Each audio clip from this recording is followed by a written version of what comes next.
Find the value of 4y divided by 2x when x equals 2 and y equals 5.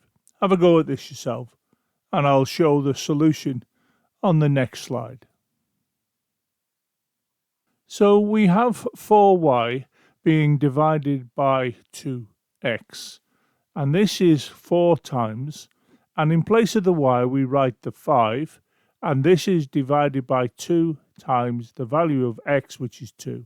So we can see here y is equal to 5, so into this position we write 5, as you can see here. We can see x has got the value of 2, so into this position we substitute the 2, as you can see here. Of course 4y means 4 times y, that's why here we have 4 times 5. 2x means 2 times x, which is why here we have 2 times 2. So we have 4 times 5 is 20, and 2 times 2 is 4, and of course 4 into 20 goes 5 times.